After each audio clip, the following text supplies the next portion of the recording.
जब से ये वर्दी पहनी है तब से इस वर्दी पर एक दाग नहीं लगने दी, लेकिन गुनाहों का यह दलदल इतना गहरा है कि इसका कीचड़ साफ करते करते अब मैं थक गया हूं।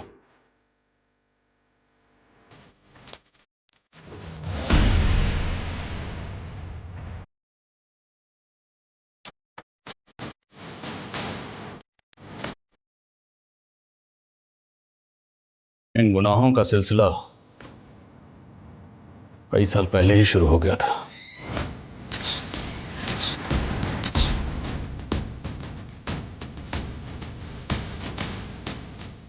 उनका हर कदम उस गुनाह की काली कहानी लिख रहा था।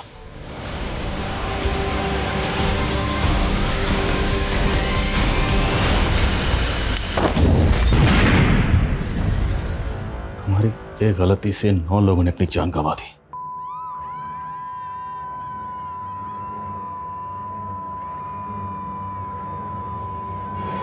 एक फूल की इतनी बड़ी सजा, और इस फूल ने हमारी वर्दी पर एक ऐसा दाग लगा दिया जो कभी नहीं मिट पाएगा।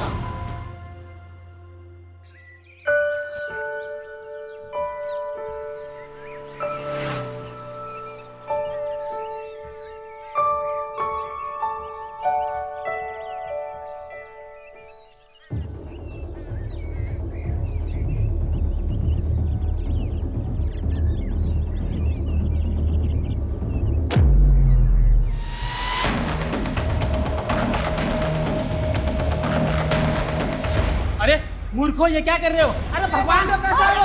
अरे रुको! चोर! चोर! अरे रुको! चोर पकड़ो! चोर!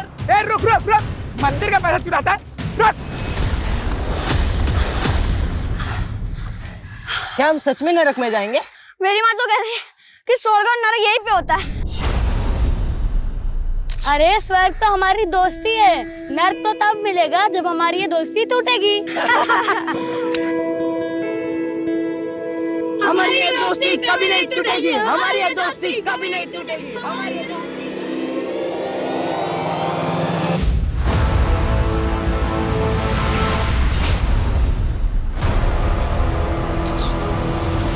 दोस्ती नहीं बची तो अब दोस्त भी नहीं बचेंगे। जयंत और गुरु को अगर मुझसे कोई बचा सकता है तो वो है सिर्फ उनकी मौत।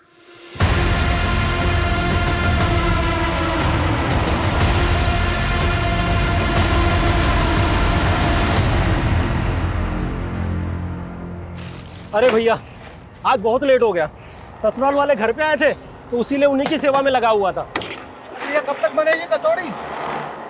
बस भैया, थोड़ा सा वक्त लगेगा, अभी दुकान ही लगा रहा हूँ।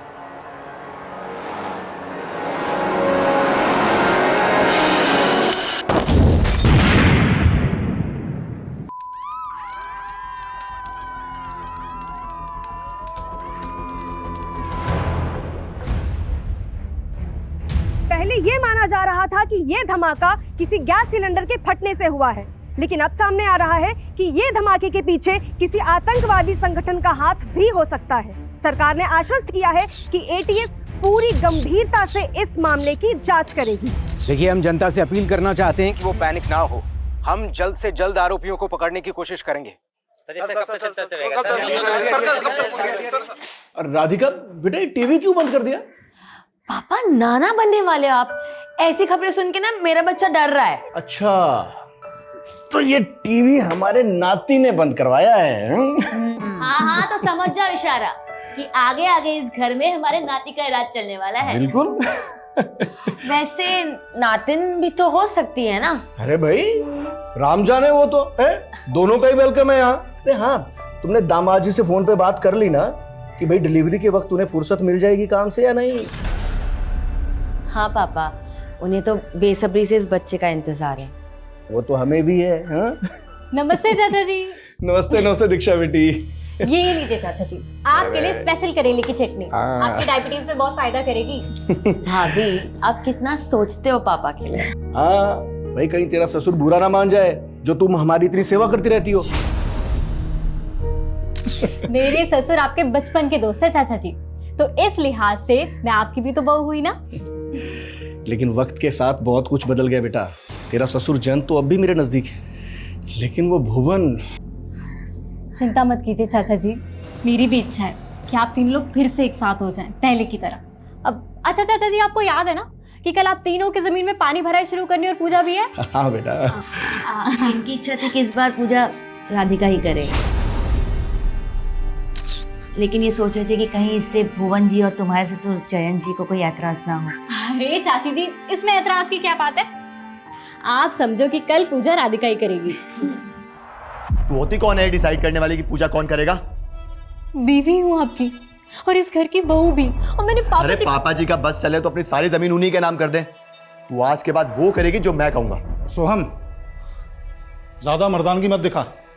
दीक्षा को मैंने अनुमति दी थी राधिका से पूजा कराने की, और राधिका भी मेरी बेटी जैसी है। बस बस बस, गुरु चचा दोस्त है आपके, सिर्फ दोस्त, परिवार नहीं है वो आपके। और ये बहू है आपकी, बेटी नहीं। सारे रिश्तों को उलझा के रखा हुआ है आपने। तूने तो बहुत सुलझा के रखा है ना, बेटा होने का फर्ज अदा कर रखा है ना तूने तो। हाँ तो ठीक है ना, बना लो किसी गैर को अपना बेटा। जब धोखा खाओगे ना तब पछताओगे।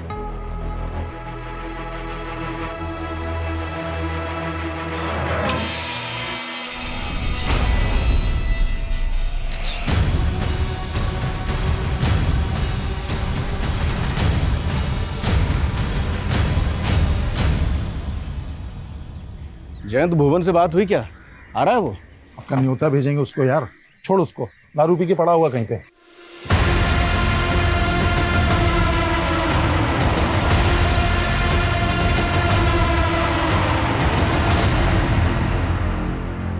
अरे उस जमीन को लेकर कितने सपने देखे थे हम दोस्तों ने, लेकिन वो कल तक मरने के लिए तैयार था और आज मिलना भी नहीं चाहता है।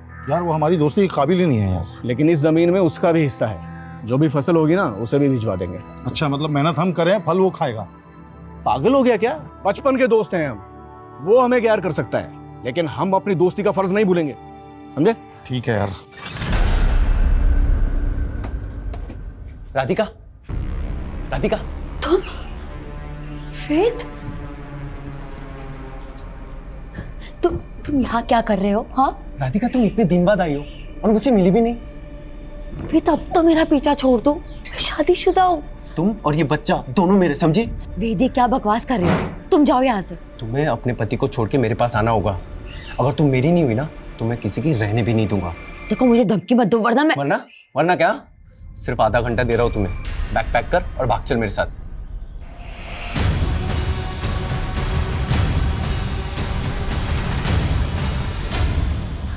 भाभी प्लीज, किसी को कुछ मत बताना, रिक्वेस्ट प्लीज।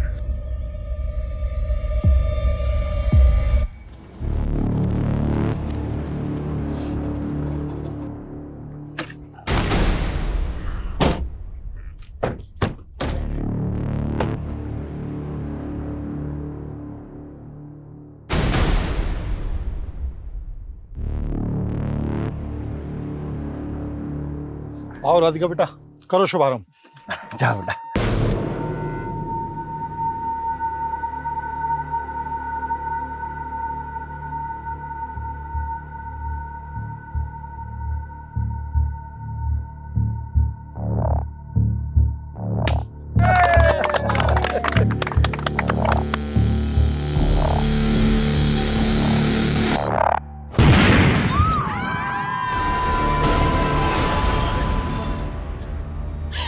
संभालिए चाची।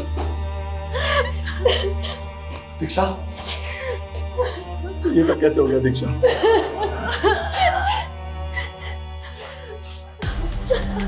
ये जमीन पे धमाका हुआ वो आपकी? जी हाँ सर। बताएंगे धमाका कैसे हुआ? सर जब धमाका हुआ तब मैं वहां नहीं था। लेकिन डॉक्टर साहब, मेरे पति कैसे हैं? आई एम सॉरी, उनकी डेथ हो गई।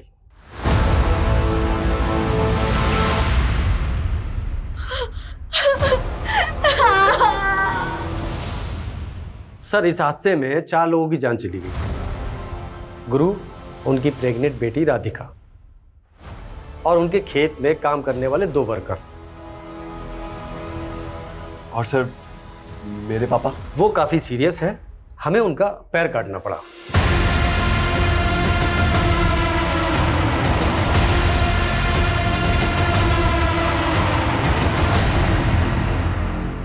इस छोटे से गांव में ब्लास्ट हुआ है। इस ब्लास्ट में 4 लोगों की मौत और एक व्यक्ति गंभीर रूप से घायल है। धमाके की वजह अब तक पता नहीं चल पाई है।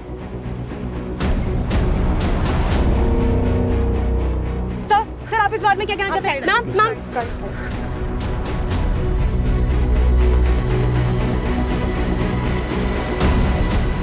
सर, मेरी ट्यूबवेल कमेटी के मैनेजर से बात हुई। उसका कहना है कि मशीन में तो कोई प्रॉब्लम नहीं थी। तो धमाके की वजह क्या थी? सर, फॉरेंसिक को ट्यूबवेल में एक्सप्लोजिव के ट्रेसेस मिले। शायद एक्सप्लोजिव को ट्यूबवेल में प्लेस किया गया था।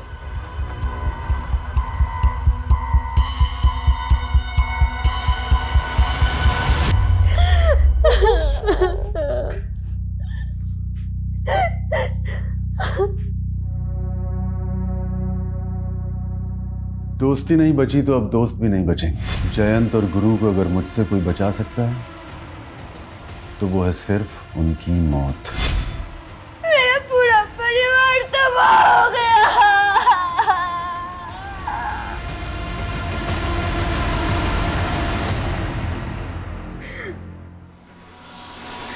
जयंत कैसे? वो भी जिंदा लाश ही रह गए। उनकी एक टांग चली गई।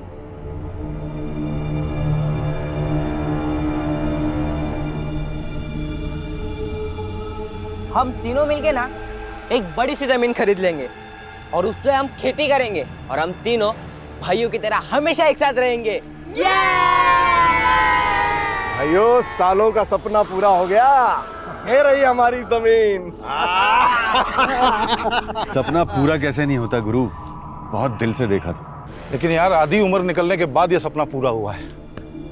अगर तुम दोनों से पहले मैं ऊपर निकल लिया ना तो जमीन तुम दोनों के नाम। जयंत पागल हो गया क्या? अरे शुभ शुभ बोल, क्या बोली जा रहा है? वैसे तेरी बात में दम है जयंत। अगर हम तीनों में से कोई भी पहले निकल गया ना भगवान से मिलने, तो जो बच गया जमीन उसकी। अबे फिर तो गुरु की लॉटरी निकल जाएगी। मेरी क्यों? अबे जोशी ने बोला है 100 साल जिएगा कम वक्त। फॉरेंसिक रिपोर्ट के मुताबिक बम बनाने के लिए जिलेटिन स्टिक्स और बारूद का इस्तेमाल किया गया और बम को ट्यूबवेल के पावर स्विच के साथ कनेक्ट किया गया ताकि जैसे ही ट्यूबवेल ऑन हो धमाका हो जाए।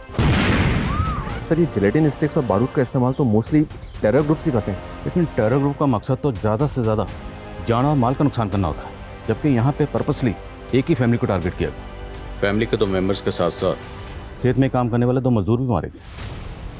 गुरु का दोस्त जयंत वो बच गए।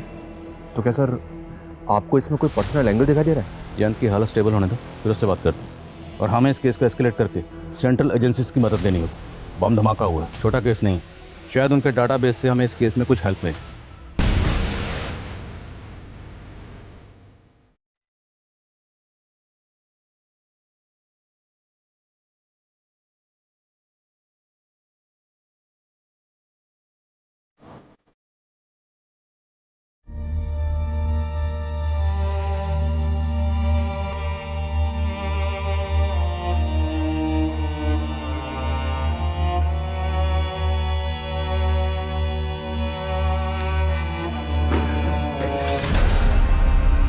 ये सब कैसे हो गया? मुझे मेरी बीवी और मेरा होने वाला बच्चा वापस चाहिए। अरे आपके भरोसे छोड़ के गया था मैं उसको, आपने उसका इतना भी ख्याल नहीं रखा। अरे उसके बिना मैं कैसे जीऊंगा अभी?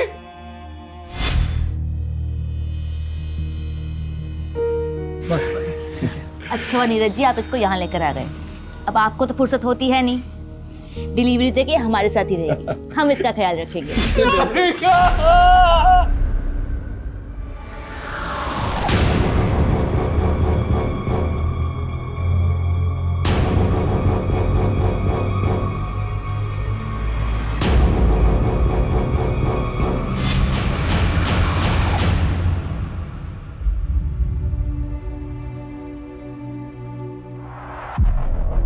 अच्छा, आजकल अपने बाप का हालचाल लेना भी छोड़ दिया।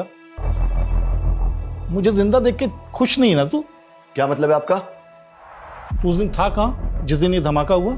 आप तो मुझे खुद की खुशी में शामिल करके खुश नहीं थे ना। खुशी तो मातम में तब्दील हो गई। मेरा दोस्त चला गया, उसकी बेटी चली गई। उनके बुरे कर्म, नहीं बच पाए वो। लेकिन आपने जरूर कुछ अच्छे कर्म किए होंगे जो आपकी जान बच गई। तो मुझे कोस के ना आपका ये पैर वापस नहीं आने वाला, समझे?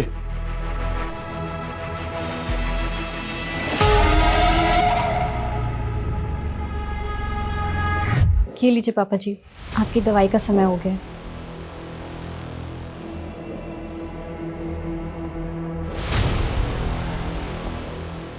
तुझे क्या लगता है सबके पीछे मेरा बेटा? नहीं नहीं पापा जी, ऐसा मत सोचिए आप। अब इससे और चौकन्ना रहना होगा। Please have a seat. इस गांव में जैसा ब्लास्ट हुआ है, 1 महीने पहले मुरादाबाद सिटी में हुआ ब्लास्ट भी बिल्कुल ऐसा ही था।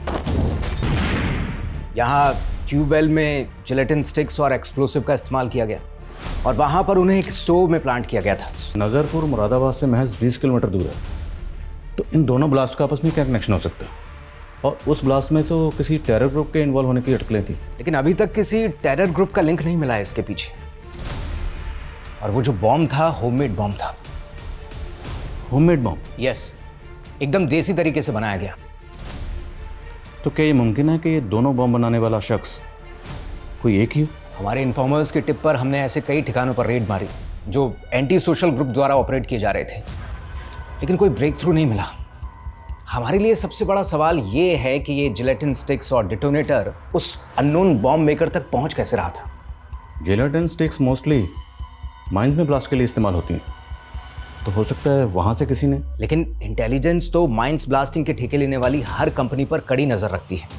उन्हें जो जिलेटिन स्टॉक्स अलॉट होता है, वहां से तो एक भी बॉक्स का इधर उधर होना इम्पॉसिबल है। हमने पर्सनल लेवल पर भी इस केस को इन्वेस्टिगेट किया, सारे इंजर्ड और डेड लोगों से कनेक्टेड लोगों के बैकग्राउंड्स चेक किए, लेकिन कहीं से कोई क्लू नहीं मिला। हमारे विक्टिम की फैमिली में ऐसा कोई लगता नहीं जो इस तरह का बम बना सकता है। But you have to investigate it. मुझे लगता है अब हमें इस केस को फ्रेश पर्सपेक्टिव से देखना होगा। We have to take personal angle. हमें देखना होगा कि हमारे विक्टिम की फैमिली से जुड़ा वो कौन शख्स है जो इस तरह का होममेड बम बनाकर ये धमाके कर रहा है।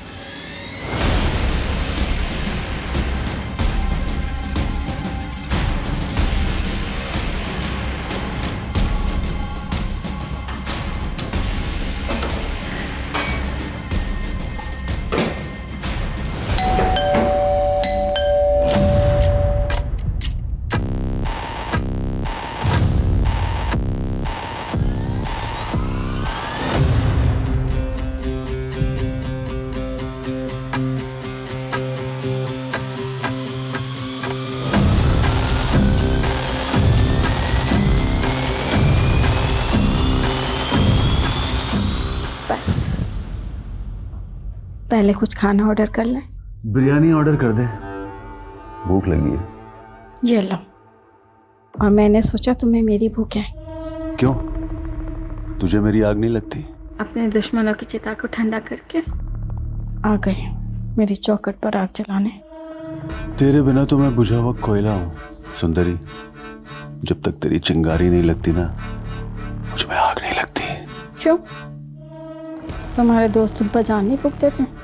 उनकी यादों में भी तो चल रहे हो तुम। भुवन सुन तो सही मेरी बात। निकल जा, निकल जा यहाँ से। भुवन, समझूंगा हमारे घर से हमारी दोस्ती की अर्थी उड़ गई। भले ही मैं तेरे लिए मर गया हूं, लेकिन मेरे दिल में तू हमेशा जिंदा रहेगा और मेरे घर की चौखट हमेशा तेरा इंतजार कर। निकल जा यहाँ से। क्या हुआ, बाबू नाराज हो गया? अपनी नफरत को हटा दो और मेरे बन जाओ। मैं तुम्हें हर मुसीबत से बचा लूंगी।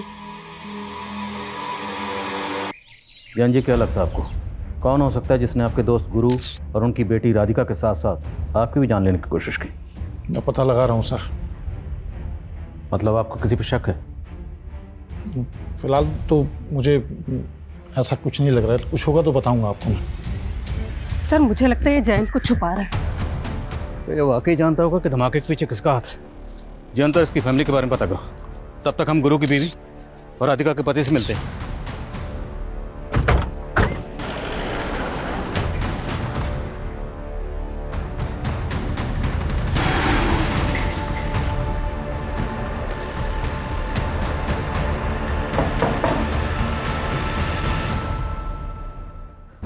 आपको किसी पे शक कोई ऐसा है जो आपकी बेटी राधिका और आपके पति गुरु को इस तरह मरवा सकता है? मुझे तो कुछ समझ में नहीं आ रहा है। राधिका तो यहाँ रहती भी नहीं थी, वो तो बस डिलीवरी के लिए मायके आई थी। नीरज जी, आपको किसी पे शक? Excuse me sir. सर मैं आपको कुछ बताना चाहती हूँ। तुम्हें अपने पति को छोड़ के मेरे पास आना होगा। अगर तुम मेरी नहीं हुई ना तो मैं किसी की रहने भी नहीं दूंगा। दीक्षा भाभी आप क्या बोल रही हो? सॉरी नीरज जी, लेकिन यही सच है। सर वो वेद राधिका को अपने साथ भागने के लिए बोल रहा था, और सर मैंने ये सब इसलिए पहले नहीं बताया क्योंकि मैं नहीं चाहती कि राधिका के चरित्र में कोई लांछन लगे। वेद है कौन? सर शादी से पहले राधिका और वेद एक दूसरे से प्यार करते थे। पापा मुझे कुछ नहीं समझना है, मैं वेद से प्यार करती हूँ और उसी से शादी करूंगी। वो जाहिल गवार इस घर का नौकर बनने के लायक नहीं है और तुम इसे घर का दामाद बनाना चाहती हो। पापा भले उसे अपना दामाद ना बनाओ, लेकिन मैं उसे अपना पति मान चुकी हूँ। राधिका मैं तेरे हाथ जोड़ता हूँ, मेरी बात मान जा बेटा। इसके बाद राधिका वेद को भूल गई थी। नीरज जी, आपकी और राधिका की शादी को कितना वक्त हुआ? 7-8 महीने सर। तो इन 7-8 महीनों में राधिका ने कभी अपने पास के बारे में आपको कुछ नहीं बताया? नहीं सर। ये वेद रहता कहाँ? सर मैंने कुछ नहीं किया सर मैंने कुछ नहीं किया सर मोटर मैकेनिक हूँ सर, घर से सारा काम संभालता हूँ। और आपको सर मैं बॉम्ब बनाने वाला दिख रहा हूँ। कोई मिला नहीं तो आप मुझे फंसा दोगे। फंसाएंगे नहीं, साबित करेंगे। अगर सच नहीं बोलेगा ना तो ऐसे ही धोएंगे तुझे। मैं सच बोल रहा हूँ सर, मैंने कुछ नहीं किया है। मैं सर राधिका से प्यार करता था और राधिका भी मुझसे शादी करना चाहती थी, लेकिन सर उसके बाप ने। लेकिन उसके बाप ने क्या? उसके बाप और राधिका दोनों को? नहीं सर, राधिका मेरे बच्चे की माँ बनने वाली थी। क्या बोला तुमने? सर राधिका मेरे बच्चे की माँ बनने वाली थी सर। सर फॉरेंसिक को इस वेद के घर से जो सामान मिला है उसमें जेलेटिन या एक्सप्लोजिव के कोई ट्रेसेस नहीं मिले। अब इतना बेवकूफ़ नहीं कि धमाका करने के बाद वो सब सामान अपने घर में रखेगा। मोटर मैकेनिक है तो पूरे चांसेस हैं कि ट्यूबवेल में वो बॉम्ब इसने प्लांट किया होगा। पर ये वेद तो बोल रहा है कि राधिका के पेट में इसी का बच्चा था। अब ये तो पैटर्निटी टेस्ट से ही क्लियर होगा। और सवाल ये है कि राधिका के हस्बैंड को वाकई राधिका के पास्ट के बारे में कुछ भी नहीं पता था। आप पापा बनने वाले हो? सच? सर वो न्यू कंसाइनमेंट आ गया है। चलो, आप इस रिश्ते का हाथ मुझसे मत छीनिए। आप रख लीजिए पैसे, रख लीजिए। इन पैसों से मेरा दुख कम नहीं होगा। मैं जानता हूँ पैसों से सिर्फ घर की जरूरतें पूरी हो सकती हैं, पति की कमी तो दूर नहीं होगी। लेकिन आपको कभी भी किसी चीज़ की जरूरत हो तो आप बोलना, झिझकना मत। सर एक बात जयंत ने भी हमसे छिपाई और गुरु की बीवी ने भी हमको नहीं बताई। कौन सी बात? हम सिर्फ जयंत और गुरु को इस जमीन का हिस्सेदार समझ रहे थे, जबकि इस जमीन का एक तीसरा हिस्सेदार भी है, जयंत और गुरु का दोस्त भुवन। ये तीनों हर साल इस जमीन पे पहली पानी भराई और पूजा करते थे, लेकिन इस साल इस अवसर पे भुवन शामिल नहीं हुआ था। क्यों? जयंत और गुरु का भुवन से झगड़ा चल रहा था। मजदूरों का कहना है कि इन तीनों की दोस्ती टूट चुकी थी। तो क्या गहरी दोस्ती गहरी दुश्मनी में बदल गई? इतनी गहरी कि दोस्त ने दोस्त की जान ले ली। हो सकता है सर। वो कहते हैं ना, इस सारे संसार में फसाद की जड़ सिर्फ ये 3 चीजें हैं, जर, जोरू और जमीन। अगर हम तीनों में से कोई भी पहले निकल गया ना भगवान से मिलने, तो जो बच गया जमीन उसकी। हम आप लोगों से ये जानना चाहते हैं कि पानी भराई और पूजा की परंपरा में अचानक बदलाव क्यों और कैसे किया गया? क्योंकि पूजा तो आप तीनों दोस्त हर साल तीनों मिलकर ही करते थे। सर इस बार भुवन तो आया नहीं था, तो गुरु चाहता था कि इस बार की पूजा राधिका के हाथों हो। क्या कोई बाहर वाला आदमी जानता था कि पूजा में राधिका शामिल होने वाली? आप ऐसा क्यों पूछ रहे हैं? अगर इस पूजा की परंपरा में बदलाव नहीं किया गया होता तो भुवन की गैरहाजिरी में पूजा में आप और गुरु बैठे, राधिका नहीं। मतलब ये कि टारगेट आप और गुरु दोनों हो सकते हैं। अब ये बताइए वो कौन हो सकता है जो दोनों जमीन मालिकों को मारना चाहता था? भुवन पे तो शक नहीं है आपको? तो आप बताइए, अगर भुवन ऐसा कर सकता है तो ऐसा क्यों करेगा? क्योंकि सर हमारी सालों की दोस्ती एक बहुत बुरे मोड़ पे आके टूटी थी। जैन, अरे भुवन को तुझसे कुछ बात करनी है। अरे तो तू बिचौलिया क्यों बन रहा है? वो बोलेगा ना। यार हमारी दोस्ती का रिश्तेदारी में नहीं बदल सकती। मैं चाहता हूँ यार सोहम और मीनाक्षी की शादी हो जाए। अरे यार तूने मेरे मन की बात छीन ली यार। और सोहम और मीनाक्षी तो बचपन के दोस्त हैं। ये हुई ना बात। जयंत, तुझे मालूम है ना मीनाक्षी थोड़ा हकलाती भी है। अरे नहीं बेटा, तो हमारी बहू नहीं हो, बेटी हो। खुश रहो। हाँ जयंत, सोहम और मीनाक्षी की जोड़ी बहुत अच्छी लगेगी।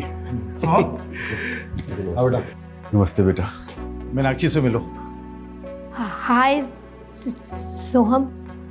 हाय मीनाक्षी। ये क्या बदतमीजी है सोहम? तुझे पता है हम यहाँ किस लिए इकट्ठा हुए हैं आज? हाँ पता है मुझे। आप लोग यही चाहते हो ना कि मैं शादी कर लूं? ठीक है। दीक्षा,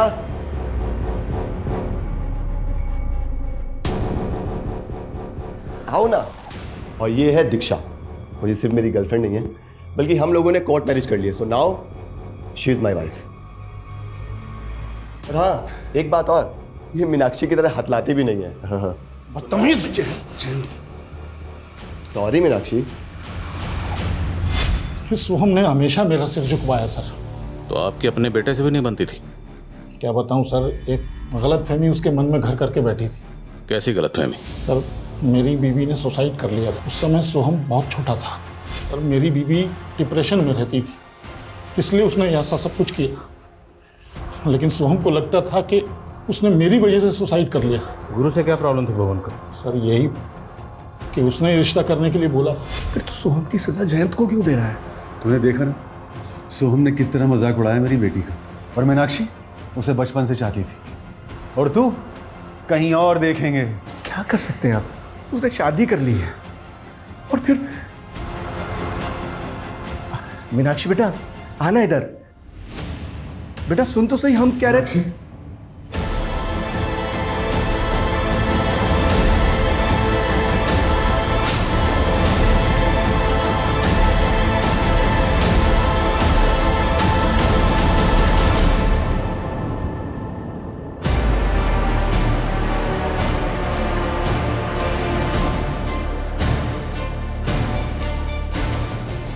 मीनाक्षी बच गई, लेकिन उसकी आवाज़ चली गई। भुवन टूट गया था, शराब में डूब गया था।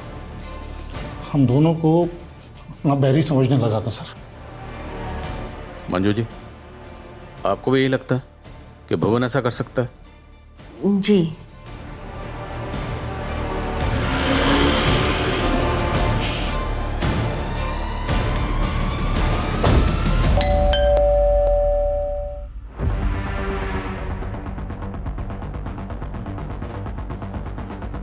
भुवन कहाँ है? हमें शक है कि आपने अपने दोस्त गुरु को बॉम्ब से उड़ाया। वो मेरा दोस्त नहीं था, दुश्मन था। और मेरी बेटी के साथ जो हुआ ना, वो दुश्मन ही कर सकता है, दोस्त नहीं। और मैं इतना घटिया आदमी नहीं हूं कि अपना बदला लेने के लिए मासूम लोगों को बलि पे चढ़वा दूं। कहना क्या चाहते हैं? कहना ये चाह रहा हूं कि गुरु और राधिका की मौत के बाद जयंत का मन तो अंजू के घर पे ही लगता है सिर्फ। जो भी बात है साफ साफ बोल। उसकी एक टांग कट गई तो इसका मतलब ये नहीं है कि वो धमाके नहीं करवा सकता। बहुत शातिर है वो साला। मेरे सामने जुबान लड़ाएगी? पति मैं हूं तेरा या मेरा बाप? शर्म नहीं आती आपको ऐसे गिरी हुई बात बोलते हुए? बस कर कमीने, इस लड़की को लव मैरिज करके लाया तू ना, और अब इसके साथ ऐसा व्यवहार कर रहा है। अब इसे फेंक के बाहर दूसरी लेके आऊंगा, बताओ क्या करोगे? आपने भी तो मेरी माँ के मरने के बाद बाहर बहुत मुंह मारे हैं ना। और अब ये गुरु चाचा की बीवी को ले जा रहे हैं। वाह तमीज, गलत किया मैंने जो अपनी जबान बंद रखी। पुलिस को तेरा नाम बता देना चाहिए था मुझे। आदिल खान जी, कहां तक पहुंची आपकी जांच? पर्सनल एंगल तो कई सामने आए, लेकिन अभी तक हमारे हाथ में एक भी ऐसा पुख्ता सबूत नहीं लगा जिससे ये लगे कि हमारी सस्पेक्ट लिस्ट में कोई ऐसा है जो इस तरह बम बनाकर ये जुर्म कर सकता है। Okay sir, paternity test report आ गई है। तो अगर नीरज ये राज जानता था, वो भी अपनी बीवी राधिका को इस बेवफाई की सजा दे सकता है।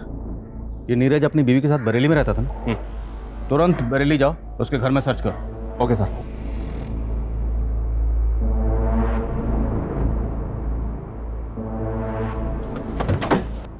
पूरा घर अच्छी तरह से सर्च करो। सर। अरे कहाँ जा रहे हो आप लोग? सर बात क्या है? तेरी बीवी के पेट में जो बच्चा था वो वेद का था, और तू कह रहा है कि तुझे मालूम नहीं था अपनी बीवी के अफेयर के बारे में? अरे नहीं मालूम था मुझे कि राधिका का किसी के साथ अफेयर चल रहा था, और अगर मालूम भी होता तो क्या मैं उसका जाके खून कर देता, वो भी इस तरह से। घर में कुछ नहीं मिला फिर भी हम इसे क्लीन चिट नहीं दे सकते।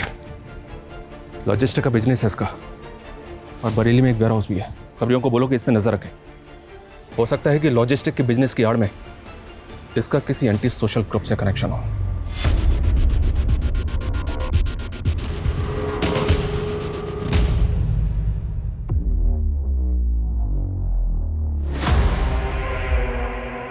पापा जी आपकी चाय। पापा जी इतना कैश लेके आप कहाँ जा रहे हैं? मैंने और गुरु ने मिलके एक ट्रैक्टर लेने का सोचा था। अब गुरु तो रहा नहीं, लेकिन उस ज़मीन पे खेती तो करनी है ना, बस इसलिए ट्रैक्टर खरीदने जा रहा हूँ। पापा जी क्या आपको वाकई लगता है कि वो ब्लास्ट सोहम ने? मैं लेट हो रहा हूँ, चाय नहीं पी पाऊंगा।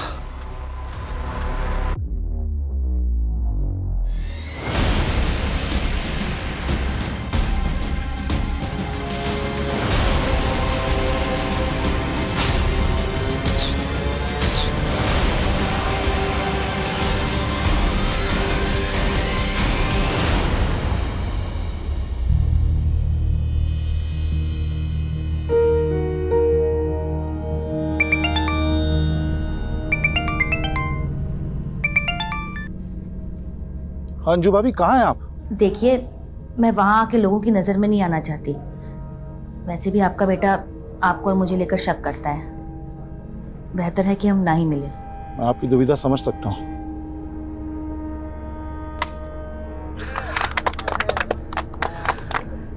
चलिए पापा जी, पहली बार ट्रैक्टर आप स्टार्ट कीजिए।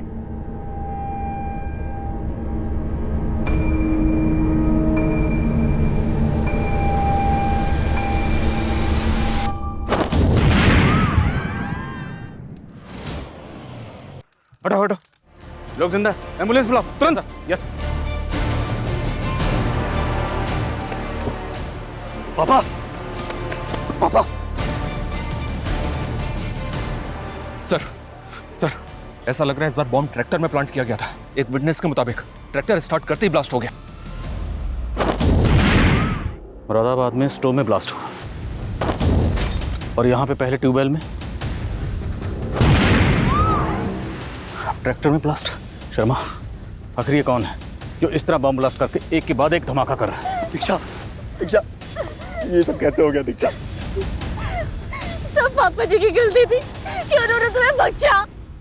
तुमने मार डाला पापा जी को।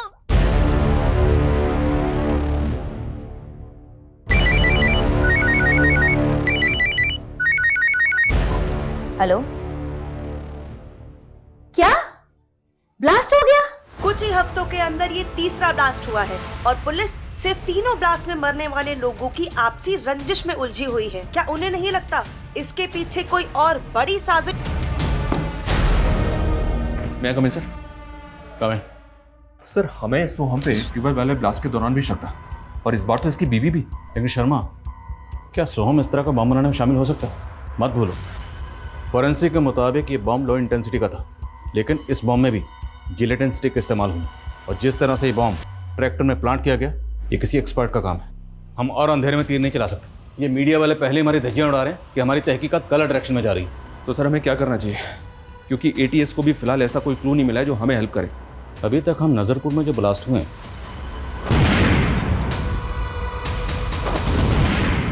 उन्हीं को इन्वेस्टिगेट कर रहे हैं, पर अब मुझे लग रहा है कि जो मुरादाबाद में ब्लास्ट हुआ उसमें जो एटीएस की इन्वेस्टिगेशन है, हमें उसे भी क्लोजली स्टडी करना चाहिए, क्योंकि हो सकता है उस इन्वेस्टिगेशन में कोई ऐसी बात हो जो एटीएस से मिस हो गई, लेकिन वो बात हमारी नज़र में आ जाए।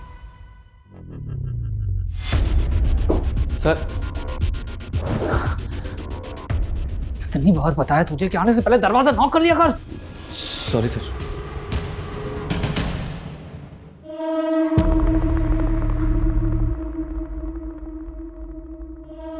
तुम अपनी नफरत को भुला दो, मैं तुम्हें हर मुसीबत से बचा लूंगी। सर, एक बात हमसे कंप्लीटली मिस हो गई। भुवन का फोन 18 तारीख को मुरादाबाद में एक्टिव था, और 18 तारीख को ही मुरादाबाद सिटी में ब्लास्ट हुआ था। ये भुवन मुरादाबाद में जाता कहाँ? सर वो तो पता नहीं, लेकिन ये अक्सर मुरादाबाद जाता रहता है, और ये जब जब मुरादाबाद गया है इसका फ़ोन उस लोकेशन पे भी एक्टिव रहता था जहाँ जहाँ ब्लास्ट हुआ था। हो सकता है ये वहाँ रेकी करने जाता हो। सर, मुरादाबाद तो रोज़ हज़ारों लोग आते जाते हैं। मैं मुरादाबाद गया और मैंने बम ब्लास्ट कर दिया। तो ये बता कि मुरादाबाद में जाता कहाँ? सुंदरी के यहाँ गया था। कौन सुंदरी? प्रोस्टिट्यूट है सर। 18 तारीख की रात में उसी के साथ। सब पता किया हमने। तो मुरादाबाद में कुंजा मार्केट भी जाता है, वही कुंजा मार्केट जहाँ पे ब्लास्ट हुआ था। बोल क्या छिपा रहा? सर मैं तो उस मार्केट में कचौड़ी खाने जाता हूँ गांव लौटने से पहले। करेक्ट, कचौड़ी खाने वाले के गैस स्टोव में ब्लास्ट हुआ 18 तारीख को। बोल। सर वही तो मैं कह रहा हूँ, उस दिन मैं उस मार्केट में गया ही नहीं। सुंदरी के घर से निकला और सीधा अपने गांव वापस चला गया। शायद मेरी किस्मत अच्छी थी। उस दिन अगर उस मार्केट में गया होता तो बम ब्लास्ट में मैं भी मारा गया होता। तू कहना क्या चाहता है? कोई ऐसा है जो तुझे मारना चाहता है? मुझे कौन मारेगा सर? तुम लोग 3 दोस्त हैं, तू, भुवन और गुरु। गुरु मारा गया ट्यूबवेल ब्लास्ट में और जयंत मारा गया ट्रैक्टर ब्लास्ट में। तो तीनों दोस्तों में से बचा कौन? तू। और ब्लास्ट कहाँ पे हुआ? कुंजा मार्केट। वही कुंजा मार्केट जहाँ तू अक्सर जाता है। शायद कोई ऐसा है जो ये जानता है कि तू जब भी मुरादाबाद आता है तो कुंजा मार्केट ज़रूर जानता है, इसीलिए ब्लास्ट कुंजा मार्केट में किया गया। जहन पे जोर डाल और बता कि वो शख्स कौन है। सर ये बात तो सिर्फ सुंदरी जानती। अरे तू यहाँ क्या कर रहा है? तेरे भुवन चाचा को पुलिस ने गिरफ्तार कर दिया, तू निकल यहाँ से। अरे लेकिन मुझे अभी तो अंदर अरे तू जान। अरे सर लो, मैंने पकड़ लिया। अरे सर मैंने पकड़ लिया। इसको भी लेके चलो। अरे मुझे क्यों लेके जा रहे हो? मैंने क्या किया? अरे साहब मेरा काम है धंधा करना, अब चाचा हो या भतीजा मुझे क्या फर्क पड़ता है? और इन दोस्तों को मार के मुझे क्या मिलेगा? सर मेरा कोई लेना देना नहीं है नवाकों से। अगर कुछ भी छुपाया ना और हमें पता चला तो उधेड़ेंगे तुझे। और छुपाने को बचा ही क्या है, सब कुछ तो सामने खुल गया है। 18 तारीख को मुरादाबाद में हुए ब्लास्ट से 10 दिन पहले 8 तारीख को बरेली रोड पर दंगे हुए थे। तभी इस जिलेटिन बॉम्ब की साजिश की शुरुआत हुई थी। लेकिन बरेली में हुए दंगों का इन धमाकों से क्या कनेक्शन है? दंगों के कारण 3 दिन तक शहर में कर्फ्यू रहा था, जिस वजह से एक माइनिंग साइट पर जाने वाले जिलेटिन से भरे ट्रक को कंपनी को 3 दिन के लिए बरेली के गोडाउन में रखना पड़ा था। उस वक्त कंपनी ने हमसे ये बात छुपाई थी कि उस ट्रक में से 147 जिलेटिन्स गायब हो चुकी थी। हमें शक है कि ये चोरी उसी वक्त हुई जब वो ट्रक नीरज के गोडाउन में खड़ा हुआ था। नीरज के गोडाउन पे? माइनिंग कंपनी के हिसाब से वो जिलेटिन स्टिक तेरे गोडाउन से चोरी हुई। सर माइनिंग कंपनी वाले झूठ बोल रहे हैं। मेरा मतलब है कि मेरे गोडाउन से आपको कुछ मिला क्या? आदिल खान जी। शर्मा। इस नीरज के गोडाउन से किसी भी तरीके का एक्सप्लोसिव या जिलेटिन नहीं मिला है। कहीं ठिकाने लगा दिया होगा। 2 लगाएंगे सब उगल देगा ये उस दिन की वीडियो फुटेज आई है मेरे पास, जिस दिन जिलेटिन से भरा ट्रक इसके गोडाउन में खड़ा था। सर ये मोहित है। कौन मोहित? सर दीक्षा का भाई।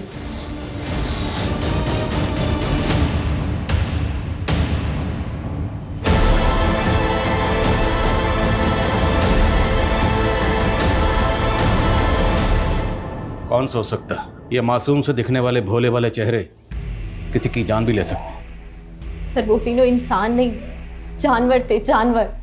सर उन तीनों ने मिलकर हमारी माँ का रेप किया था। हमारी माँ का रेप? 10 साल पहले जब मैं और मोहित बच्चे थे और हमारी माँ एक गेस्ट हाउस में सफाई का काम करती थी। अरे सर आप? सरिता? सरिता? सरिता? क्या हुआ तुम्हें? सरिता? हमारा बाप गया था पुलिस के पास मदद मांगने के लिए, पर किसी ने उनकी बातों को सीरियसली नहीं लिया। हमारा बाप टूट चुका था। उसने हमारी माँ के साथ मिलकर हमें जहरीला खाना खिलाया, सुसाइड करने की कोशिश की। लेकिन हमारे पड़ोसी आ गए और हमें हॉस्पिटल ले गए।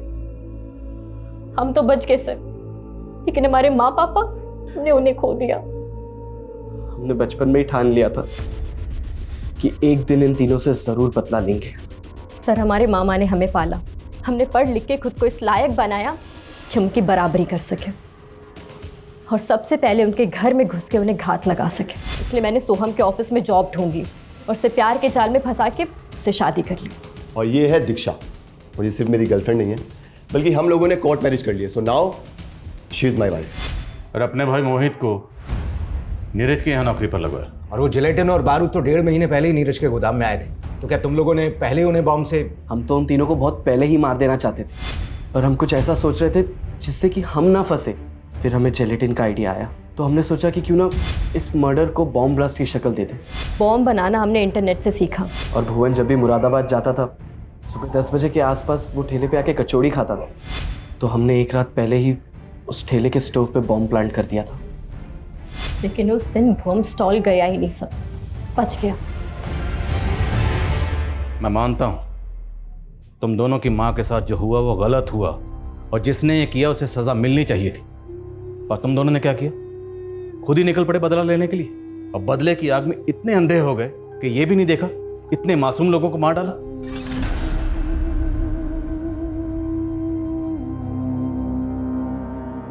ये कोई भूल नहीं थी, बल्कि बहुत बड़ी गलती हुई थी हमारे पुलिस डिपार्टमेंट से। अगर उन लोगों ने दीक्षा की मां सरिता के रेप केस को सीरियसली लिया होता और उसके गुनहगार भुवन, जयंत और गुरु को पकड़ लिया होता, तो दीक्षा और मोहित ये बदले का खूनी खेल ना खेलते और इतने मासूम लोगों की जान यूं ही ना जाती।